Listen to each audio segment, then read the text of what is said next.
Aujourd'hui, vous allez découvrir que les paroles contiennent de la puissance et apprendre à les utiliser pour changer votre vie. Ceci est tout de suite à l'antenne.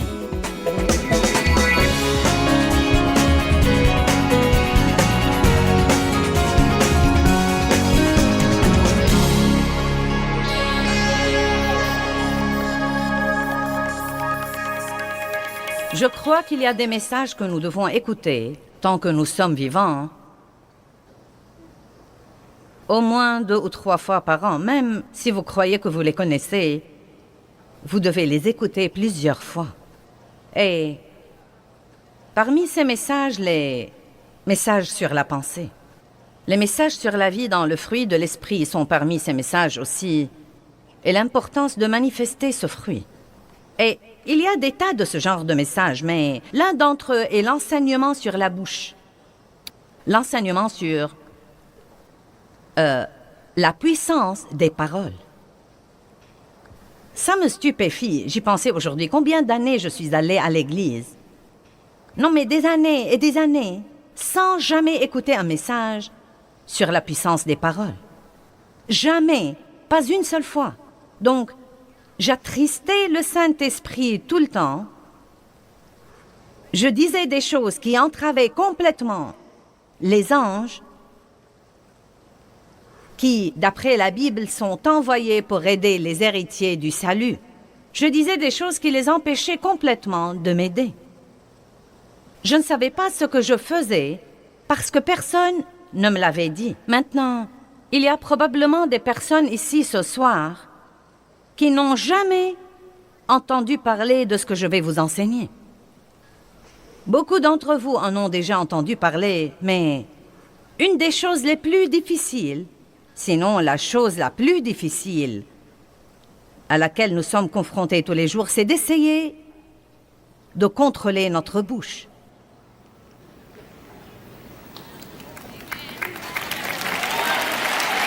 En fait, la Bible dit que nul ne peut dompter la langue à part le Saint-Esprit.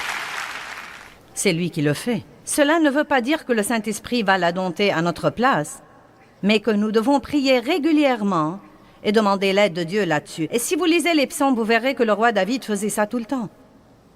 Il faisait des confessions concernant sa bouche et ses paroles et demandait toujours à Dieu de l'aider. Que les paroles de ma bouche et les réflexions de mon cœur te soient agréables. Mais une garde à ma bouche, ô Dieu, de peur que je ne pêche contre toi par ma langue. Il y a toutes sortes de versets comme quoi vous devez prier et demander tous les jours à Dieu de vous aider à prononcer les paroles de la vie partout où que vous alliez et non pas celles de la mort. Amen.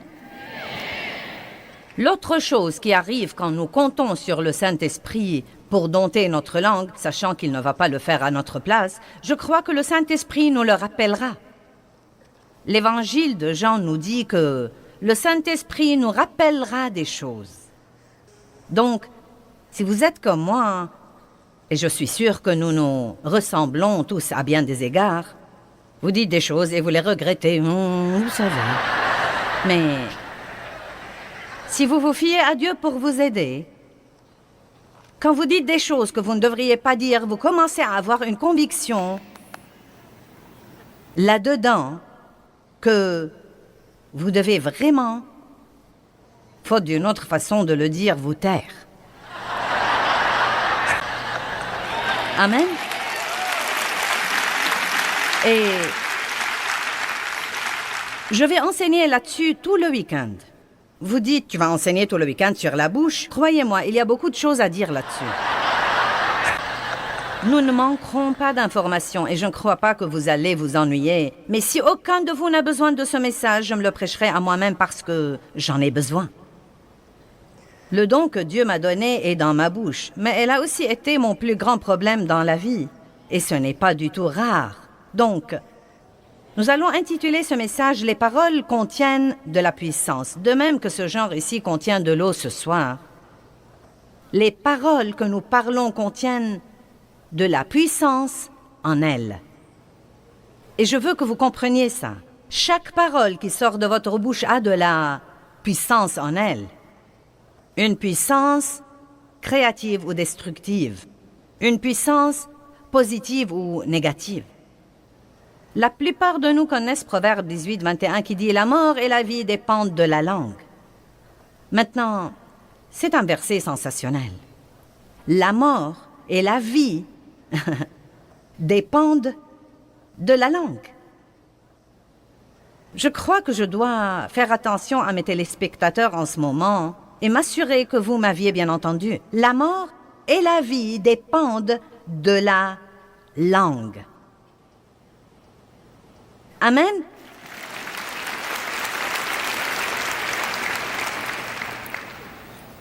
Et la Bible dit que...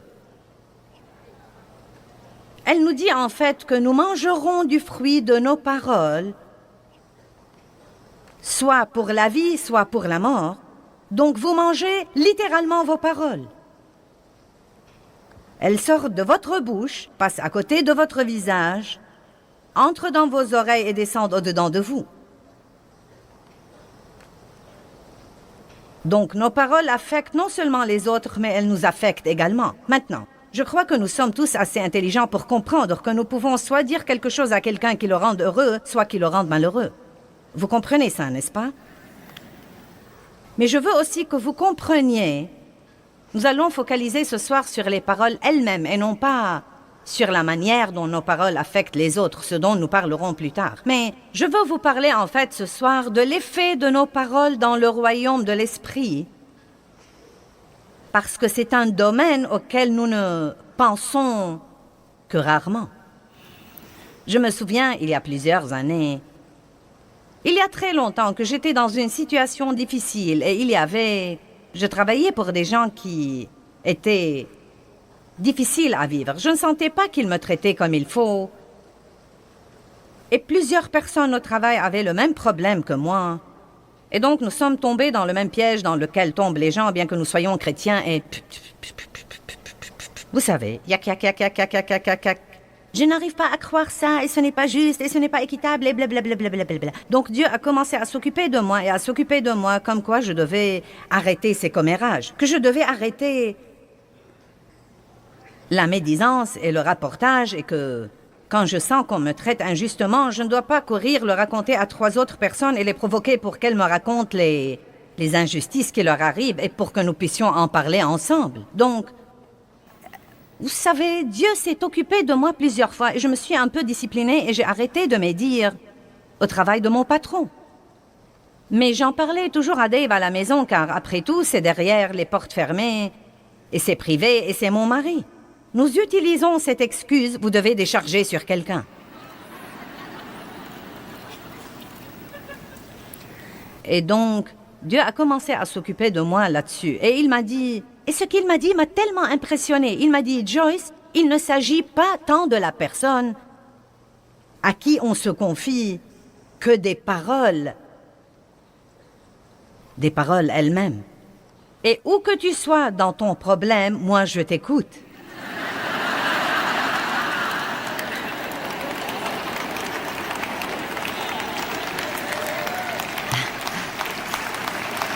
Amen.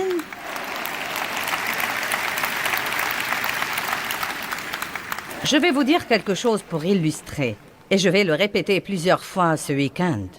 La chose la plus dure que quiconque ait jamais à faire dans sa vie, c'est d'avoir un problème et de ne pas dire quelque chose de négatif.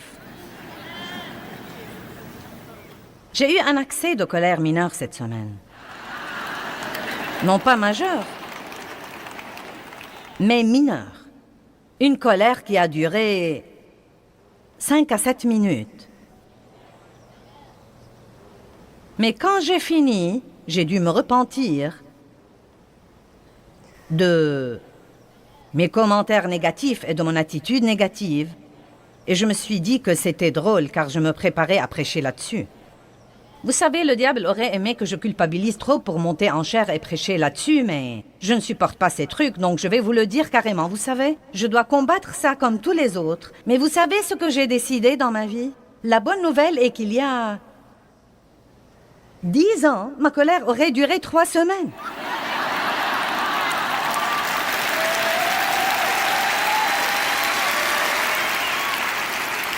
Donc je ne suis pas là où je devrais être, mais Dieu merci, je ne suis plus là où j'étais autrefois.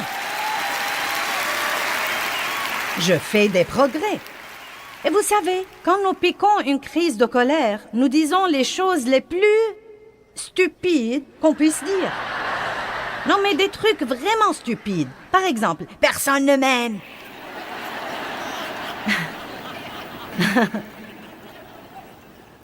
Dave m'a regardé et m'a dit « Est-ce que tu as dit que personne ne t'aime ?» Non, mais des choses stupides, vraiment stupides, stupides, stupides. Donc, nous devons tous écouter ceci et nous devons tous aller de l'avant. Et puis-je vous dire quelque chose? Quand nous disons des choses que nous ne devons pas dire, nous devons les considérer comme n'importe quel péché et nous en repentir. Et c'est quelque chose que tant de gens ne font pas, parce que ce n'est pas un oup. Ce n'est pas un contretemps dans la vie. Je vais vous montrer ce week-end que si nous ne repentons pas et nous ne couvrons pas ce péché du sang de Jésus, nous ouvrons une porte au diable dans bien des cas. Les paroles ont de la puissance dans le royaume de l'esprit. De l'esprit. Vous savez, les paroles sont intéressantes. Vous savez, Jésus a dit, mes paroles, elles sont esprit et elles sont vie. Donc les paroles opèrent dans le royaume de l'esprit car vous ne pouvez pas les voir. Et pourtant, elles ont un effet. Quelqu'un vous dit quelque chose et cela vous affecte de l'intérieur. Cela peut soit vous élever, soit vous démolir. Il y a des milliers de gens dans ce bâtiment et vous êtes tous comme ça. Pourquoi êtes-vous venus ici? Pour m'écouter parler?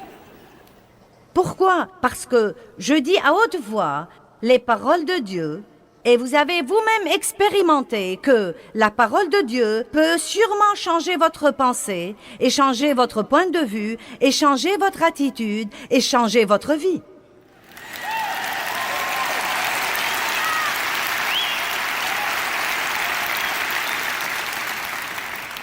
Dieu nous a donné un don qui est très précieux, sa parole.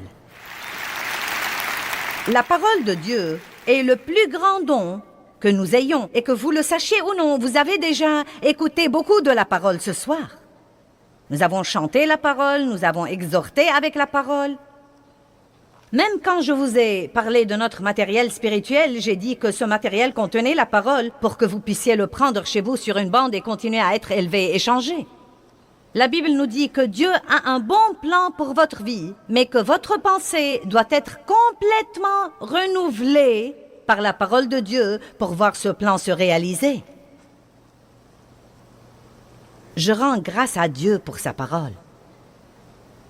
2 Corinthiens 3, 18 dit « Si vous demeurez dans ma parole, vous serez transformés et changés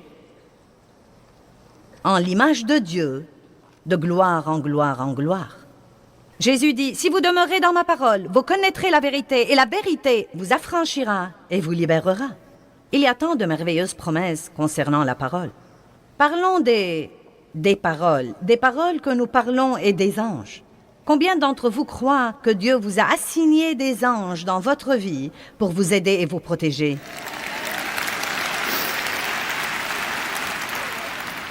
Nous n'y pensons pas assez. Mais je vous encourage à prendre l'habitude de remercier Dieu pour les anges qu'il vous a assignés pour vous aider. Mais certains de vos anges sont extrêmement ennuyés. Ils aimeraient vraiment que vous les laissiez faire leur travail et que vous leur donniez quelque chose pour qu'ils puissent travailler et que vous arrêtiez de les entraver à tout bout de champ. Maintenant,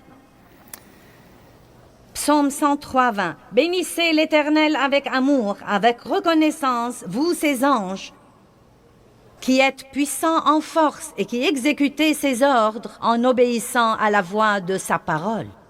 Maintenant, qu'écoutent les anges, à votre avis? La parole de Dieu. À quoi prêtent-ils l'oreille? Qu'est-ce qui les touche? Qu'est-ce qui les motive? Qu'est-ce qui les incite à travailler? Non pas les murmures, non pas les plaintes, non pas le ronchonnement, non pas les critiques, non pas les commérages, non pas le rapportage. La parole de Dieu. Ils prêtent l'oreille à la parole de Dieu. Hébreux 1,14 dit que ces anges ont été donnés par Dieu à tous ceux qui ont hérité le salut. Que tout le monde dise « c'est moi ». Maintenant, est-ce que vous comprenez ce que je dis? Si vous voulez que vos anges vous aident, vous devez leur donner quelque chose pour qu'ils puissent travailler. Et donc, la meilleure chose que nous puissions faire si nous avons des ennuis, c'est de dire « je crois la parole ». Je crois que la parole de Dieu est vraie, que ses promesses sont vraies. Vous devez connaître assez de la parole pour pouvoir dire « Dieu a dit ». Dites quelque chose de la parole qui s'applique à votre situation. Je ne dois pas craindre parce que Dieu est avec moi.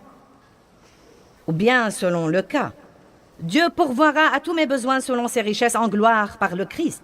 Et non pas si vous perdez votre travail. « Oh, j'ai perdu mon travail, que vais-je faire? Tous mes espoirs sont anéantis, je suis sans le sou, je ne sais pas ce que je vais devenir, je n'aurai jamais de chance. » Et donc, vous savez, les anges sont comme...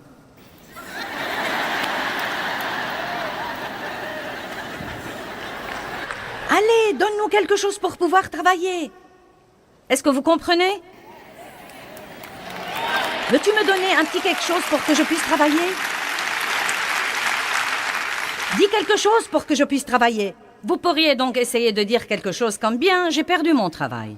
Cela ne me transporte pas de joie, mais je crois que Dieu a un meilleur travail pour moi. Et je crois que quand je sortirai chercher du travail, j'aurai la grâce du Seigneur partout où que j'aille.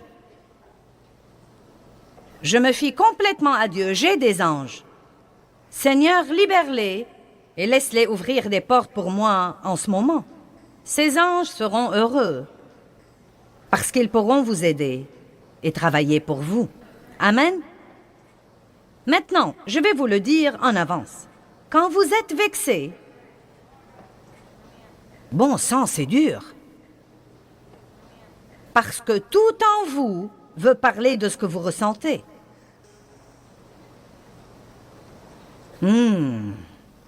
Amen.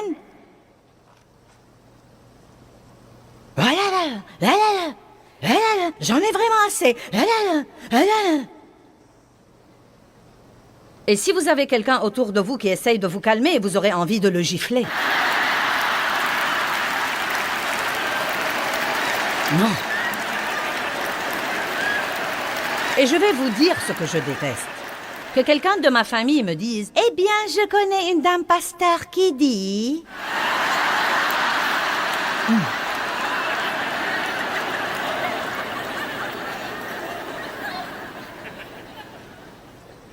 Mais vous savez quoi? Je suis si reconnaissante pour tous ces messages que j'avais prêchés encore et encore et encore et encore, et pour cette parole qui m'aide maintenant, au moins après 30 ans, à ne perdre le contrôle que pour 5 à 7 minutes au lieu de le perdre pour 3 semaines. Et vous savez, à comprendre que c'est mauvais et que je dois vraiment me repentir et que je dois me corriger. Et je crois que d'ici 4 ou 5 ans, ces 7 minutes se réduiront à 2 et qui sait, peut-être qu'un jour viendra où j'aurai le contrôle total. Je ne sais pas. Mais c'est peu probable tant que je suis dans ce coup charnel, mais je vais vous dire une chose. Je ne veux pas une bande d'anges paresseux qui me suivent partout sans rien faire, parce que je les entrave constamment avec les trucs stupides que je dis. Je veux que vous compreniez ceci. Les paroles ont de la puissance dans le royaume de l'esprit et Dieu vous a donné de l'aide. Il vous a assigné des anges et les anges ne sont pas de petits gros bébés avec des ailes. Non, mais les dessins que nous voyons des anges, non, mais sont si ridicules. Oh! Je ne le crois pas. Non, mais ce sont des anges puissants, guerriers, qui mesurent 3 mètres et demi à 4 mètres et demi. En fait, je vais vous raconter une histoire. Vous pourriez la croire si vous avez assez de foi. Je n'ai pas vu ça, mais je crois l'homme qui qu'il a raconté car je ne pense pas qu'il savait assez pour l'inventer. Un homme est venu à une de mes réunions à Phoenix avec sa femme. Il n'était pas croyant. Il est venu... C'était son cadeau d'anniversaire à sa femme. Il l'a amenée, il est venu avec elle. Et pendant la louange et l'adoration, elle a dit qu'il a commencé à sangloter. Et elle lui a dit, « Qu'est-ce qui te prend? » Il lui a dit, « Tu n'as pas vu ça? Tu n'as pas vu ça? » Et elle lui a dit, « De quoi parles-tu précisément? » Il a dit, « De toute façon, l'histoire ressemble à ça. Je portais du blanc ce soir-là et quand je suis sortie... » Écoutez, maintenant. Quand je suis sortie, a-t-il dit, tous ces hommes très grands sont en fait sortis avec moi et ils étaient tous vêtus en blanc également. Il a dit, je n'y ai pas trop pensé, j'ai cru que c'était la chorale. Et donc il a dit, quand Joyce est montée en chair pour prêcher, pour dire quelque chose, chaque fois qu'elle venait dire quelque chose, tous ces types la suivaient et venaient et formaient un demi-cercle autour d'elle. Mais il a dit qu'il retirait ses épées et qu'ils étaient au garde à vous.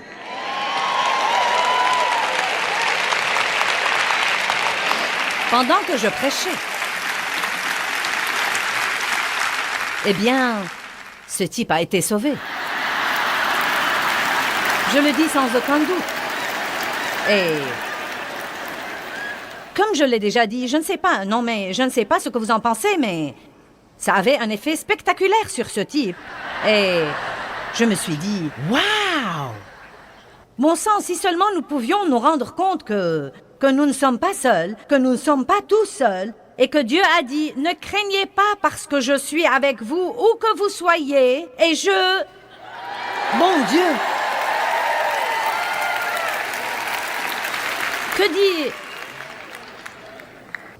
Que dit-il là? Écoutez. Écoutez avec soin, car il ordonnera à tous ses anges de t'accompagner et de te défendre et de te garder dans toutes tes voies d'obéissance et de service. Et ils te porteront sur les mains de peur que ton pied ne heurte contre une pierre. Tu marcheras sur le lion et sur l'aspi et tu fouleras le lionceau et le dragon. Wow! Mais n'oublions pas le psaume 103:20. Il prête l'oreille à la parole. Nos paroles ont donc un effet dans le royaume de l'esprit. Philippiens 2 dit, travaillez à votre salut avec crainte et tremblement. C'est dans Philippiens 2, 12 et 13. Travaillez à votre salut avec crainte et tremblement. Travaillez à, et non pas travailler pour. Travaillez à votre salut avec crainte et tremblement. Puis il dit, non pas par votre force, mais Dieu vous aidera à le faire. Maintenant, cela veut vraiment dire que quand nous sommes régénérés, Dieu vient demeurer au-dedans de nous et une graine de tout ce que Dieu a pour nous est mise au-dedans de nous. Cette graine est l'Esprit de Dieu. Jésus-Christ vient vivre en nous. Bien, maintenant, nous avons beaucoup de bonnes choses en nous. Savez-vous que chacun de nous qui avons accepté le Christ comme sauveur, a tout le fruit de l'Esprit en lui, mais cela ne veut pas dire que nous le manifestons toujours. N'est-ce pas? Nous avons le tout en nous. Il est en nous. Eh bien, la Bible dit que nous devons le manifester. Il doit entrer dans notre pensée, entrer dans notre attitude. Vous voyez, cette vie merveilleuse qui est en nous doit entrer dans notre pensée pour nous apprendre à penser différemment. Elle doit entrer dans notre attitude et nous devons apprendre à avoir une attitude différente. Eh bien, il y a plusieurs années, Dieu m'a parlé un jour et il m'a dit, « Écoute Joyce, il est temps que ta bouche soit sauvée. »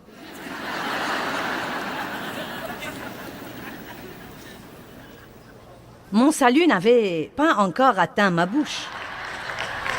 Qui sait ce que je veux dire par là? Vous voyez, je n'avais pas l'air sauvé. Je ne parlais pas comme si j'étais sauvé. J'avais toujours une bouche charnelle. J'étais régénéré. Oui, je serais allé au ciel. Ça n'a rien à voir avec mon salut. Mais ça a vraiment beaucoup à voir avec ce que Dieu peut faire pour moi en cours de route pour le ciel. Vos paroles et mes paroles ont beaucoup à voir avec le genre de vie que nous vivrons sur terre pendant que nous attendons le retour de Jésus-Christ pour nous prendre avec lui au ciel.